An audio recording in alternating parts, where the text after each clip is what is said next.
संत ज्ञानोबा आणि संत तुकारामांच्या आता पालख्या हडपसरवरून वेगवेगळ्या दिशेने मार्गस्थ होत आहेत। तर याच दरम्यान हडपसरमध्ये शरद पवारांच्या राष्ट्रवादीचे शहराध्यक्ष प्रशांत जगताप यांनी पालख्यांचं स्वागत केलं। आगामी स्थानिक स्वराज्य संस्थेच्या निवडणुकांमध्ये विठुरायाने राष्ट्रवादी आणि महाविकास आघाडीला यश द्यावं अशी मागणी असं साकडं प्रशांत जगताप यांनी विठुरायाकडे घातलेलं आहे। त्यांच्यासोबत बातचीत केली आहे आमचे प्रतिनिधी चंद्रशेखर भांगे यांनी।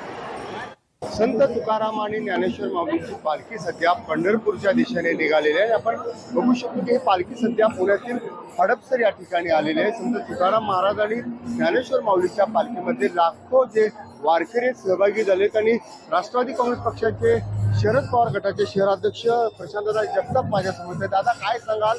मोठा उत्साह संचारलेला आहे, लाखो वारकरी सध्या निघालेले आहेत। खूप उत्साहाची आणि आनंदाची त्याचा पर्वणी असते। त्याचं कारण आहे की माऊली असतील, संत तुकाराम महाराज असतील, यांच्या एकूणच एका सेवेकरांना पांडुरंगाच्या दर्शनाची ओढ लागलेली असते आणि सालाबादप्रमाणे आम्ही या ठिकाणी हडपसर नगरीमध्ये यांचं मनापासून स्वागत करत असतो। एक प्रकारचा एक वेगळ्या प्रकारचा उत्साह असतोच, पण त्याचबरोबर या ठिकाणी हे लाखो वारकरी या महाराष्ट्राच्या या देशाच्या भल्याकरता पांडुरंगाला साकडं घालायला जातात।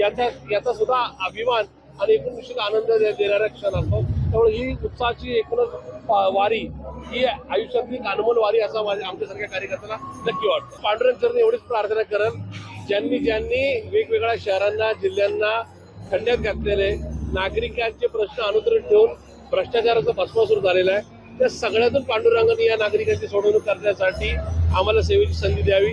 या शहराचा चांगला कायापालट होण्याकरता ईश्वरांनी पांडुरंगाने आम्हाला सुद्धा चांगली सुपुत्री देव हीच प्रार्थना आम्ही या ठिकाणी पांडुरंगाची करतो। चंद्रशेखर भांगे, हडपसर, पुणे।